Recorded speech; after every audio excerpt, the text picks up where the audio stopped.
לא הצלחנו לפתוח את הדלת. חיפשנו ידית ואין ידית, ואני עמדתי כמו מפגר ועשיתי ככה שהעין תפתח שתראה אותי ותפתח את זה, ואז רק אחרי זה גיליתי שיש כפתור שכתוב פוש בקוריאנית או משהו כזה, וצריך ללחוץ עליו והדלת פשוט נפתחת. את הקימצ'י לא אהבתי. קימצ'י הוא לא אהב, הוא אהב את הצהוב צהוב. מאפה ועליו כזה באם, תמנון כזה עם 8 רגליים. זה הכי חשוב, כולם נחמדים ורוצים לעזור. זה הכי חשוב.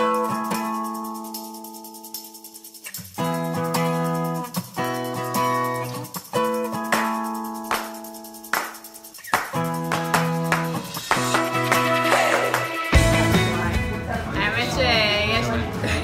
יש הרבה. הבנות יפות פה, זה דבר ראשון. אני גם אותה איזו שאלה. אני חייב להגיד שממש אהבתי את האוכל.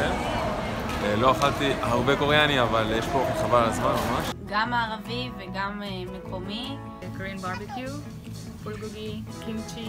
כמה אזורים שונים, אם זה באיטאוון, אם זה באוגדה ואם זה במיומדונג. פשוט רצינו לנסות ולטעום מכל דבר. את הקימצ'י לא אהבתי. קימצ'י הוא לא אהב, הוא אהב את הצהוב צהוב. כן, אהבתי את הסלק. הסלק? ואת הלחם הזה עם הביצה. בימיבופ אני אוהב. מלא קינוחים מכל דבר, מלא סוגי שתייה, אוהבים פה מאוד קפה, אז יש כל דבר עם קפה. מה שהכי אהבנו בקוריאה זה לא משהו קוריאני. הנערה, כן, היה שם השכרת אופניים של כפולים, ואז יכלנו לנסוע סוף סוף באופניים ביחד, אז לא ראינו אופניים כפולים בארץ, אז זה היה נחמד. התרבות. השילוב הזה בין ישן וחדש. אתה יכול לראות פה תרבות גם של חדשנות ודברים יותר מערביים, ולצד זה המון מסורת. בסוואן, כן, שאתה הולך, פשוט יש חומה וזה טריוויאלי כזה שיש חומה ומגדלים על באמצע ישיר ואתה הולך על החומה. ארמון משנת 16 לספירה ולידו בניין ענקי ומטורף וחדשני שבנו לפני שנה. והכי מטורף זה השווקים והקניונים שיש פשוט בכל מקום. בסיול עם כל הקניונים התת-קרקעיים, וגם זה שאתה יכול להגיע מחלק אחד של העיר לחלק השני של העיר, בעצם מתחת לאדמה. עוד דבר שאהבנו זה את התור לאוטובוס, שזה משהו שאם היינו חושבים בישראל שמישהו אומר לנו שיש דבר כזה בישראל, או חושב שהוא משוגע. הרבה עזרה, לא משנה מה, אנחנו נתקלים, הם שואלים אנשים איך מגיעים לאנשהו, יעזרו לנו תוך שנייה, בלי להסס. בלי לתקשר באנגלית, בלי כלום, כאילו, אבל הוא אמר לנו קם, ככה, לקח אותנו, שם אותנו באוטו שלו, לא הבנו בהתחלה לאן, עושה משהו גדול. אנשים נורא נחמדים, מאוד פתוחים, מאוד חברותיים, זה כיף ברחוב, הרחוב מאוד חם, מרגיש כזה, מאוד חי. וגם הכבוד שיש פה לאנשים אחד לשני. פה המקומיים נורא מנומסים, בכל מסעדה, בכל מקום. מאוד מכבדים, אם זה אותנו כתיירים, אבל גם אנחנו רואים שהקוריאנים מכבדים אחד את השני. גם ממש אהבתי איך שהכל נקי, מסודר, ברמה אחרת. מה לא?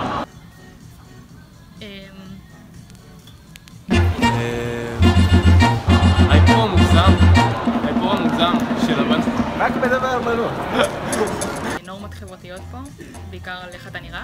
למשל, אני מאוד בולט אצלי, אני נשים, אז אנשים ישר מסתכלים עליי וחושבים שאני צריכה להסתיר את זה ולשים מייקאפ ולשנות את עצמי. היה איזה פעם אחת שאכלנו בסטייל קוריאני על הרצפה, בשולחן נמוך. וואלה, היה קצת קשה לגב עם הרגליים וזה, להכניס את הרגליים. לא היה נוח, לא היה קל. שאם אני יושבת במסעדה, בגלל שבישראל זה שונה, אז יש לי זמן להסתכל על התפריט ולבחור.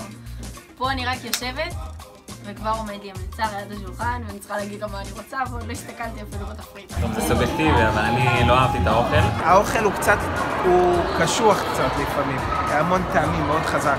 כל החנויות זה חנויות של מאכלי ים, כל המסעדות. אז זה היה אולי האוכל ממש מגוון, אבל קשה לנו לדעת את זה. סוג של, לא יודע, מאפה ועליו כזה באם, תמנון כזה עם 8 רגליים, קטן בייבי. מראות קשים.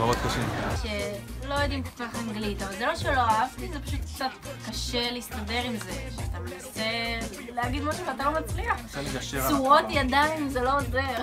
מרק הציע שנשען באיזה הוסטל בסוקשו, ואמרתי לו, ממי, אין לנו, כאילו, גם אם נשען בהוסטל ויהיה מגניב כזה, יהיו אנשים, ומה שנתקלנו עד עכשיו, ממש לא יודעים את השפה, גם הפקידים, כאילו, מאוד קשה לתקשר בשפה שהיא לא קוריאנית כנראה. אבל חוץ מזה אהבנו הכל. היה באמת בגדול אהבנו.